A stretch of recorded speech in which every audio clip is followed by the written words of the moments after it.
Good evening, everyone. Thank you for the wait. Great night. Thanks to everybody. Thanks to MVP, Netflix, DAZN. Respect to Jake Paul as well. And questions available to Anthony Joshua for you guys. How are you? AJ, right here. Andreas Hale, ESPN, to your left. Yes. What's up, man? Good to see you again. Good to see you too. Back in the U.S., you got the finish that you desired, but can you kind of talk about the frustration of dealing with Jake's movement? Is that what you expected out of him in this fight? And were the things that you think about that was like, I could have done something a little bit better to end this night earlier? So there was two things that could have happened in the fight. Jake would have either come full steam ahead 100 miles an hour, or Jake would have moved around the ring at 100 miles an hour. There's two things I would have done. Tried to shut Jake down at 100 miles an hour, or I would have gone on the back foot. So Jake decided to move around the ring, and I decided to put the pressure on. What I could have done better is a lot of things. 100%. In the fight game, you've seen the amazing fighters that have graced us over the last 100 years, and the expectations that we put on ourselves are immense, but I tried my best. Jake done well while it lasted, but if you remember what I said in the interview with Cameron is, fighting's not just physical, it's psychological. And when you understand the psychological warfare, I did say to you is that, Jake, what's gonna happen? I'm gonna see a time when I'm gonna take your soul and you're either gonna give up or you're gonna get knocked out. And unless you have that instinct, you just will never be a good fighter. So I wish that I could have knocked him out at the start. But as we saw tonight, Jake has spirit. He has some heart. He tried his best, and I take my hat off to him because, number one, a lot of fighters haven't got in the ring with me, and Jake did. And secondly, even when he got knocked down, he kept on trying to get up, and I take my hat off to him. So America, I think you have someone who could potentially, if he still has the heart for it, come back again, dust the dirt off his shoulder, and come again and maybe sell out this center sometime in 2026. Maybe against a Gervonta Davis, a Ryan Garcia, who knows?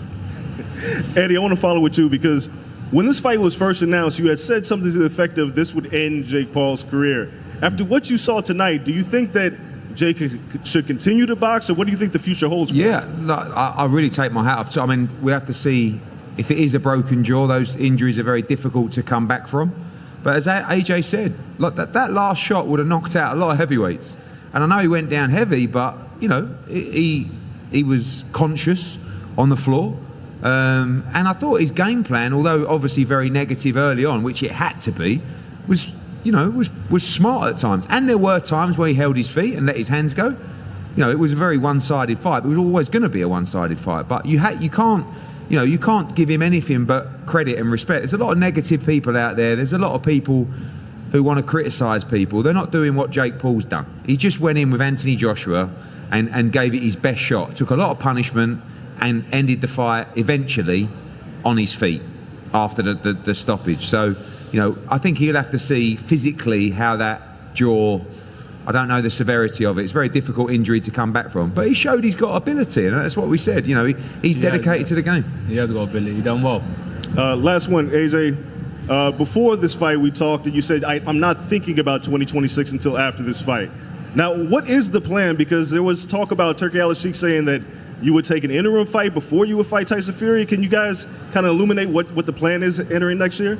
So, the best promoter in the world has been speaking with Turkey, His Excellency, Riyadh season, and now he's going to relay those messages and speak to my training team, the Right to Fight team. They're going to have conversations. They're going to speak to my manager, and everyone's going to kind of see where I'm at.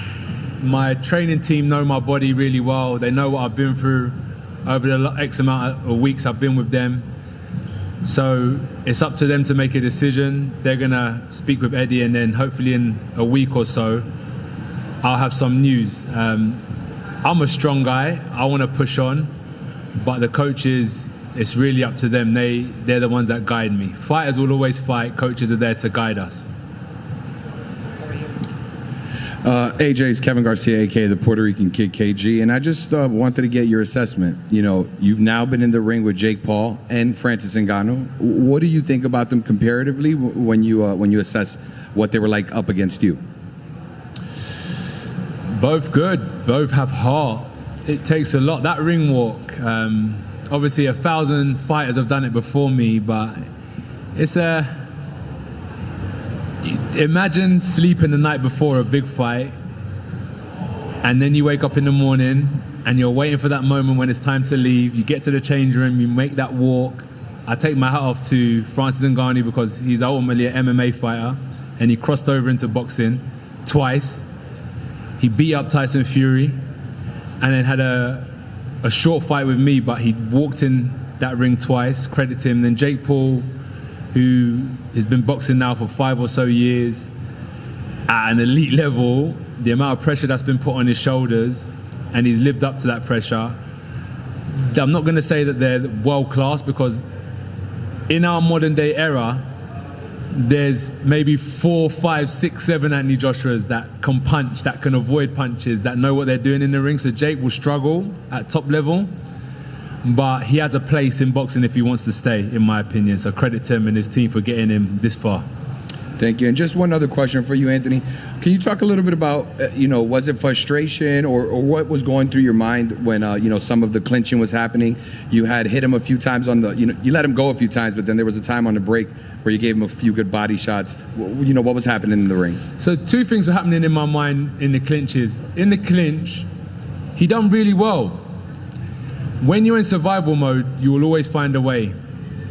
So I was trying to look for certain shots.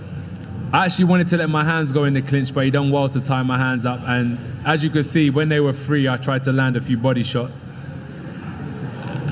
And I tried when I could. It was a bit messy, but from a systematical breakdown, the right hand landed, it found its home, and the referee waved it off after. Did he get counted out, or did the ref wave it off? I believe he got counted out. So the right hand found its home. Out, I would have loved to have landed some more body shots, but it weren't for tonight, maybe in the future, but we got the job done in the end anyway. Congrats on the win, AJ. Thank you, mate. Jack from The Sun. A question for you, Eddie. There's actually been some rumours around the circuit this week that there's a fight for AJ in February next year against the kickboxing champion, Rico Van Hoven. Is there any legs to that? No, we've been talking about a possible fight with Turki Al-Sheikh. Couple of opponents mentioned. The biggest challenge now, as AJ said, it's 8 weeks tonight. He had a very tough camp, 8 or 9 weeks with a new team who gave him a good working over. So we will sit down with that team and talk about when he will be ready to return. So in an ideal world, that would be the time. But we're going to see when he's ready. Rico, whoever it is, we haven't finalised that yet. But the date really is what we're going to work on over the next 4, 5, 6 days, because we're not going to rush him back if he's not quite ready. But it won't be long. And the plan is to fight in the spring, and then obviously fight Tyson Fury. AJ, if you had it your way, would you just go in to fight Tyson next, or would you like one more? Yeah, I would.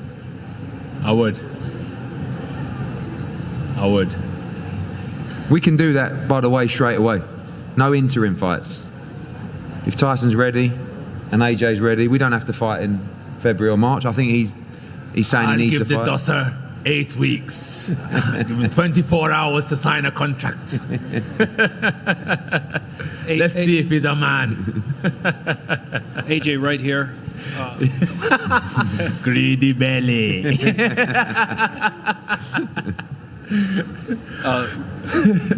Right here, Rafael Frado with FightNews.com. He's looking, saying, "Let me do the fucking. let me come. Come, wait. We have Tyson Fury's cousin here. Go on, let them hear your skills. We'll do that. Tyson, what are you saying about maybe going straight into the fight with no warm-up? Well, I'll tell you what, I'll do it right now, 100%. Go back into that Kaseya Center, put that ring together, and put me in with him. 100%. And what's John Fury saying? How's he feeling about the fight? I tell you what, you know it, we all know it, everyone here in America knows it. It's the biggest fight in boxing. Let's do it, 100%. And part of the new team, obviously, Alexander Usyk. Who do you see winning the fight? For me, you know I have to go with the teammate. I have to go, but it's a very big fight, and we look forward to it, okay? So, obviously, AJ is a fan of you, Mike Tyson. What do you think about the fight with him and Tyson Fury? I'll tell you what, it's huge. There's something so big about it. And I think it's a big fight for British boxing, but not just that, it's a big fight globally. But we are in America, and I know Donald Trump wants to see it some. It would be great if we could have it in America. It's a big fight. Yeah. It's and a what of very Trump? big How's fight. Trump? What do you think Trump would say about bringing that fight to the USA? We could bring it to the USA. We've got the World Cup here. That's going to be so big. The biggest World Cup you've ever seen in your entire life. So let's have it here. We've got big stadiums. And Mike, I saw earlier when you just spoke, you also turned into Robert De Niro halfway through. I did. I enjoyed that. I meant Al tonight. Pacino. Oh, we're in Miami. It's Scarface. I got to tell you, with Jake Paul, you said, say hello to my little friend. That's how you did it. It is Christmas season, by the way. Joe Pesci likes Home Alone. I wanted to ask you as well, Eubank Sr., about what you thought, how I carried myself with the Warriors code. Yes. I thought you carried yourself very well. I really did. I did that, and it was amazing to see. But I believe your promoter does a far better Chris Eubank Sr. And he doesn't do it in the interviews with me, so I think he should do it right now for me. Anthony Joshua, how do you think you done tonight? Man, listen, man, I'm working on you. I'm working on you. That's it. I'm gonna come over there and give you one of these. Man, it's a work in progress. Thank you. Hey, Rafael Frado with FightNews.com. AJ, I want to ask you, you mentioned the psychological aspect of the game. It seemed like all your answers, the look in your eyes, everything, you just seemed to be very in tune, very aligned during the lead up to this fight. Was that just your reassessment of the game from being off for that amount of time, or the new camp with Usyk and his team, or is it just that you're a veteran now and the way you approach the game is different? Good question. New team. They're giving me like a spark, a love for the game. Again, I took a year out. I needed that. Sometimes things can be going 100 miles an hour. Just needed to slow it down a bit and actually have a look at what's going on around me. And I think that's been important. And now I can just say, I'm just an athlete. That's what I want to be. I just want to be an athlete now. While I'm still competing, and just give it 100%. I don't want to be anything else. I just want to be an athlete. I don't want to be distracted. I don't want to be a businessman. I just want to be an athlete, and I think that's my business. That's my business, and if I can focus on that, I think I can reign again. I've still got a lot of passion for the game, and yeah, that's what's happened over the last year. Focusing more, taking away a lot of distractions, and the team I'm with are pushing me, and I think, even though it's hard, I know that's what's needed. And I'm welcoming more. I'm welcoming more challenges in the gym. I say it now, but it's what I need if I'm going to be successful in boxing. Well, you can see it shining through, and it showed leading up to this fight. You can see it shining through, and it showed leading up to this fight. You can see it? Yeah. I definitely felt that way. That's positive then, and long may it continue. Hi AJ, Good to Sarah see you. from The Athletic. Congrats on the win. Thank you. Obviously you said you had 15 months out, a time when I'm guessing you had lots of questions in your own mind. Did tonight answer any of those questions? Well, I wanted to fight, so the question is, I was asking myself, do I actually want to fight? The only way I'm going to find out is if I get in the ring and have a feel for it. So getting in the ring today, I definitely want to fight, but I definitely want to get better as well. So I'm hungry for more. I'm hungry to get back on that gravy chain and just continue everything that I kind of left behind in 2025. I had a tough defeat in my last fight, and I just want to 2024. I had a tough defeat in 2024, and I just want to pick up and move forward again. So yeah, I'm glad that I got back in the ring and I figured out that this is where I want to be. It was a real test for me to figure out if I still want to continue or not, and this was a good eye opener to say this is where I want to be. I want to get back in the ring and go again. Thanks. Thank you.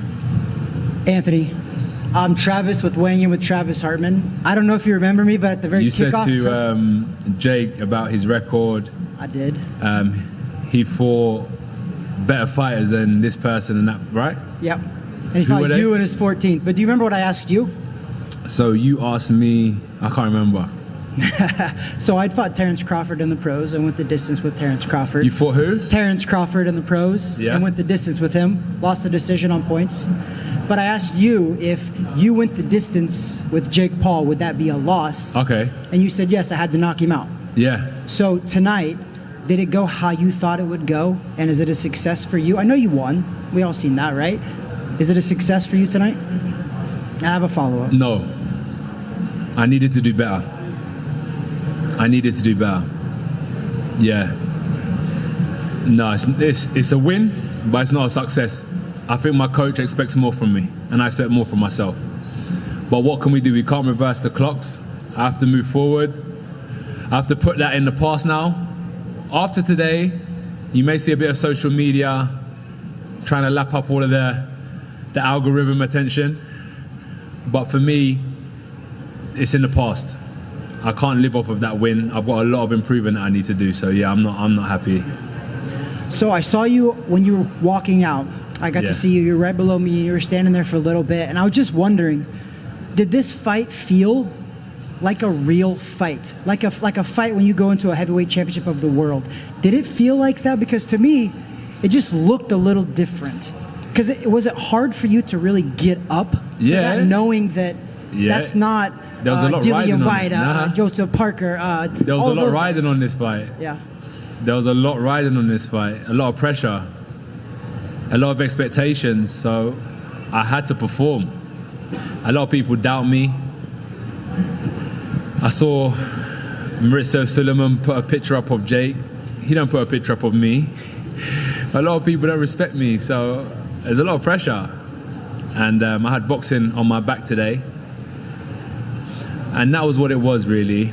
I took Jake as serious as I needed to, but most importantly, I take myself as serious as I need to. I respect myself, I respect boxing, and I know what it takes to get in the ring. You have to be prepared. And one slip up could cost you in that ring. One slip up could cost you in that ring. As I said, credit to Jake, I'll stand on that. I'm not gonna sit up here. If he would have beaten me, he would bash me. You know that, right? Imagine him up here now. They would have torn me and Eddie apart. But I'm not gonna do that to Jake. I'm gonna give him the credit. But if he wants to stay at the top level at heavyweight, he needs to work harder because it's very difficult. It's a very difficult division to reign in. Thank you for what you did for boxing tonight. Thank you, bro. Two more, guys. You all right, Michelle? Hi, hey, how are you? Good, you? Michelle Joy Phelps with Box Nation. Anthony, I could be wrong here, but I'd like to have you address this because there was a lot of speculation that in the last year and a half that maybe you had fallen out of love with boxing because we weren't quite sure if we were going to see you back in the ring. I understand why you would take a fight like this because I think for you it was probably a bit fun, right? Despite the pressure. But was it true? Did you fall out of love with boxing? And if so, how did you find it again? I was trying to fall back in love with boxing. I realized, like, if you're a family man, I realized that I was working away from home. I was spending time with my friends, and my wife wasn't happy. So I had to kind of look at the decisions I was making, and I had to come back home to boxing, and I had to sacrifice. I had to take a look at my life, make necessary changes to put my love back to the sport. This sport is unforgiving. If you don't give it 100% attention, those belts will be torn away from you and be put on someone else's waist who gives it the love and attention that boxing needs, and I wasn't giving it enough love and attention. So it wasn't that I stepped away because I didn't want to fight. I stepped away because I knew if I'm gonna be in boxing, I need to be 100%, and that's what it was. And it took me. I gave myself a year. I said I'm gonna give myself a year. And on September 21st, 2025, the year was done. We normally do 12-week training camp. September 21st, October 21st, November 21st, December 19th. 3 months of training, and we get straight back in the ring. So for me, it was a perfect plan, and I don't want to start like losing my focus now and go and start like socializing and let's get lit. You're popping right now. You know what I'm saying? Your boy's got to try and stay focused. It's difficult. Staying focused takes effort, and I do need to though, because as I said, boxing, if you don't give it the love it needs, it will get up and leave and go and spend the night. Your belts will spend the night with someone else. So I need to focus, man. And I took the time out because I just wanted to regain the focus I need if I'm going to fight. And joining Alexander Usyk, his team, it came a bit of a shock to the boxing world. How did that come about, and how did you feel that you guys meshed? So I spoke to Sergey, who works with Usyk, and he invited me down to their training camp. Ultimately, just to do some rounds. There was nothing more to it, but our schedules didn't align at the time. And I spoke to them. I then spoke to Tom Hall, who's a good friend of mine, and he said, "Look, let's try and find some time in your schedule. Put boxing first, and go out there. They're a very good team. You want to win, they're winners. If you want to win, surround yourself with winners." Spoke to Eddie, spoke to family, everyone said it's a good idea. I was initially going to go out there for 2 weeks. That turned into 3 months. That turned into a fight, and long may it continue. It's been a really good experience, a really good eye-opener. And I think I can definitely do more. I done well at becoming 2-time heavyweight champion of the world. But I think if I would have known what it takes, I think I would have been undisputed. To the young fighters coming up, you have to work harder. If you really want to win and you really want to get to the top of boxing like Usyk has, you have to work harder. And that's what I've learned with these guys is hard work doesn't lie. Hard work will give you the results you need. And you know, tonight wasn't perfect, but the result was a win. And that only happened because of the work we put in over the last 2-3 months. So thank you to the team for your efforts. I appreciate it. Thank you to MVP. Thank you to Matchroom. Thank you to everybody involved. I hope I see you guys soon. And for those that celebrate Christmas, enjoy your Christmas. And for those that don't, enjoy the festive period. Thank you for your love, appreciation for the sport, and we'll see you soon. Thank you.